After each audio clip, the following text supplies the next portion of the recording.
is my honor to introduce our esteemed chief guest, Ms. Maya Menon, a visionary educationist and the founder-director of the Teacher Foundation.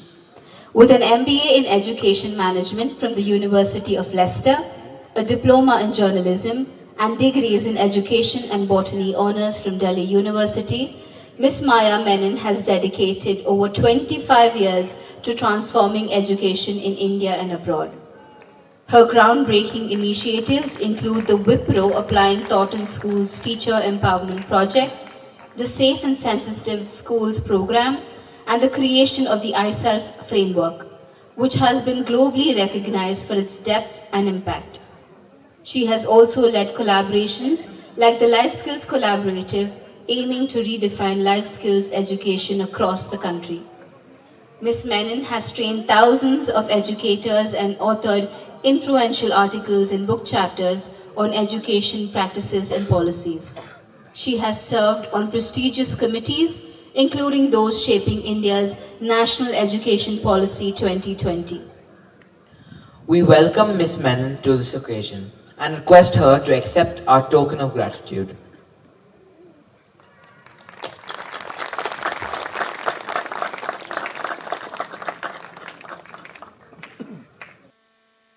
And now, with great pleasure, we invite Ms. Maya Menon to the stage to share her thoughts.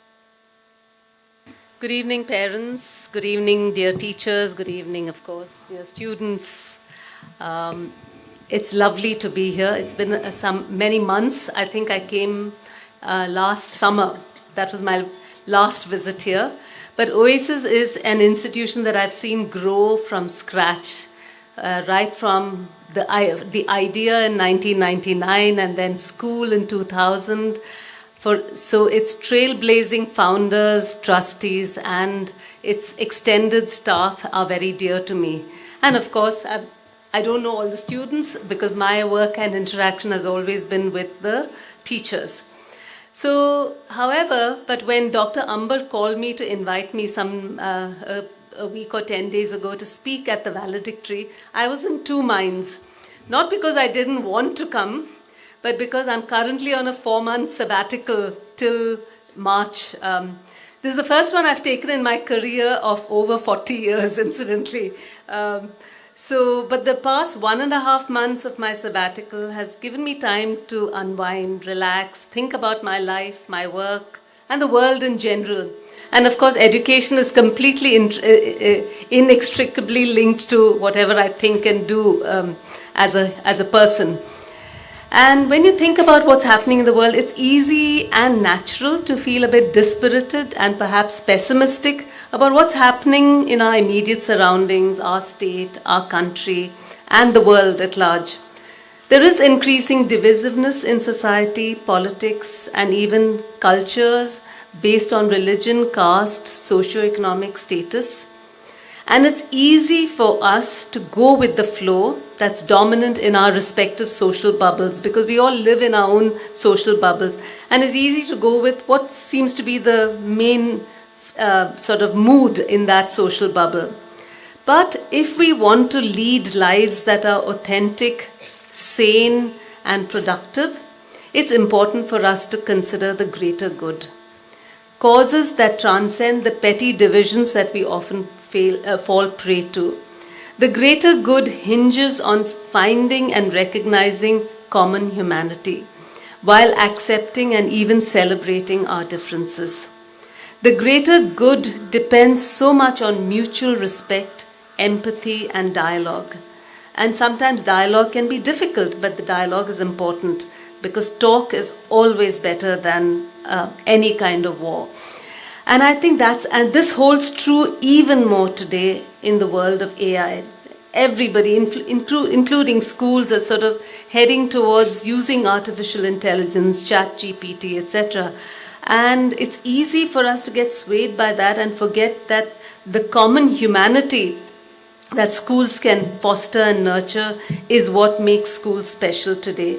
And I know Oasis has always, held a lot of store on building and nurturing young, thinking, caring human beings as our young students here. And I was truly amazed at the eloquence with which both Shanaz and Mohammed Saad spoke. It's a testimony of what the school has achieved. And I think that's where schools are so important. Nowhere do you spend 10, 12, 14 years studying and learning like in a school. Even when you go to colleges later on, universities and so on, you will spend maybe 3 years, 4 years, 5 years, at best 7 years, but never more than that. And I think that's where schools are so important, in order to nurture the humanity, the common humanity, because you will never learn it anywhere else, because you're too busy studying your profession or your area of, your choice subject, etc. So that's why when Dr. Amber called me, I immediately said yes. There was no hesitation, my sabbatical or not. For me, it's an opportunity to communicate to all of you, parents here, as well as the students on the dais, this tiny dose of wisdom that I have gathered through living and working for several decades.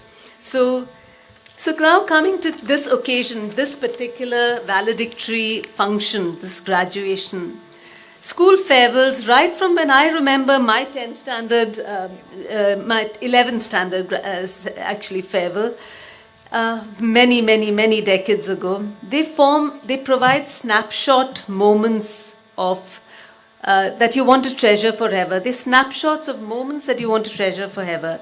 They're bittersweet because they really mark the end of childhood in a way.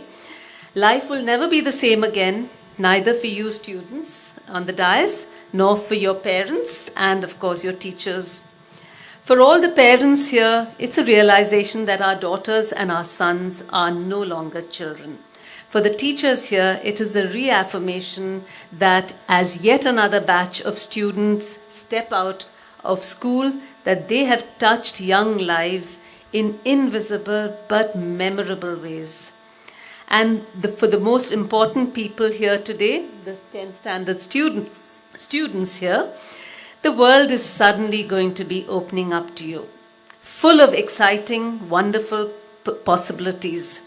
There will undoubtedly be challenges, perhaps failures, perhaps sorrows, but may you make the best of all that comes your way. So I have put together something I often do with young people, a sort of a Super 7 wish list for you. That's my sincerest wish list for all of you. My first wish is, may you have, and that in a way Dr. Stella as well as Habiba referred to also, may you find one great passion in your life, outside yourself, something which is a contribution to the world.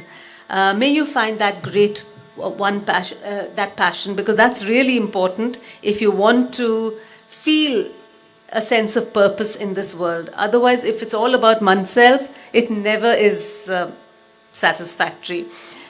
That passion can act as a compass guiding all your actions and behavior. May it give your life meaning and immeasurable strength. My second wish, may you find joy, fun and joy in things that don't require wealth. It's very easy for us to think about, I can be happy if I get this. I can be happy if I have so much money. But a lot of times, the simple things in life are what give you actually immense joy. It could be nature, it could be music, it could be books, it could be children, it could be our own family members, it could be, of course, our wonderful circle of friends. May you find joy in small things which don't require wealth. So my third wish is, may you always trust your own instincts and inner voice. And now that's something, it doesn't sort of come just like that. It is something that you have to nurture within you. And I think at 15 and 16, this is a good time for you to nurture that instinct and that inner voice.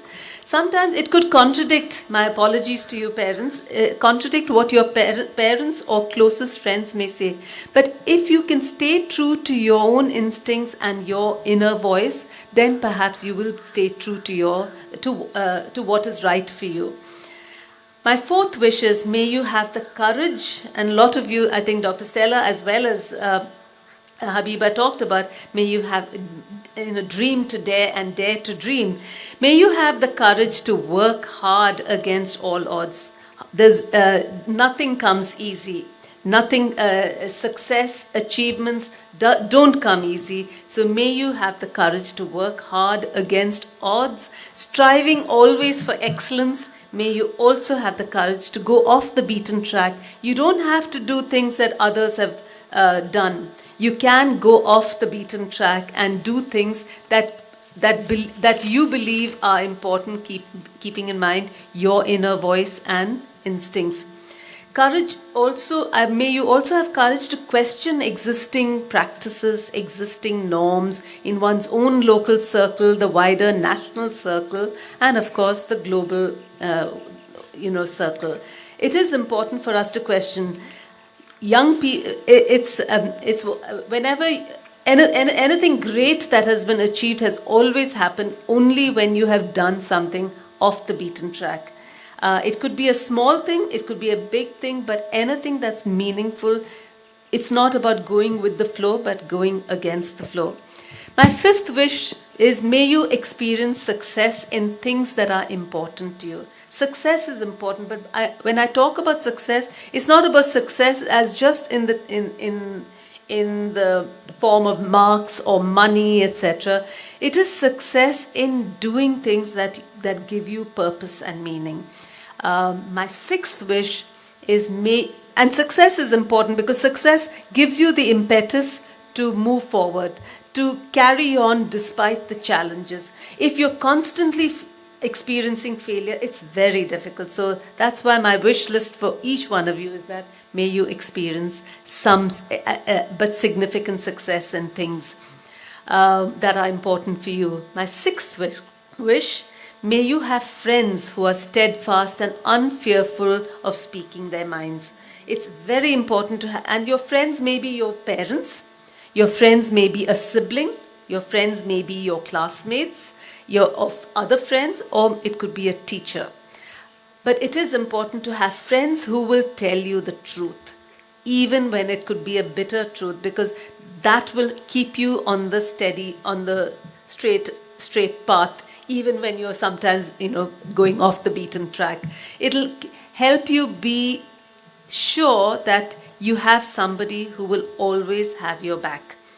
My seventh wish and last wish is, may you always take action in your own circle of influence to protect our environment.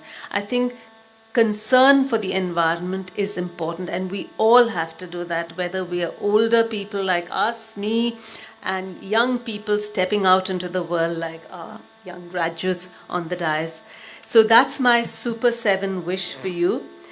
I would love to wave a magic wand and make them all come true for each one of you, but of course I don't have that. I don't have that wand, because that wand is with each one of you, and it's only you who can make your wishes and dreams come true, and our wishes and blessings come true for all of you.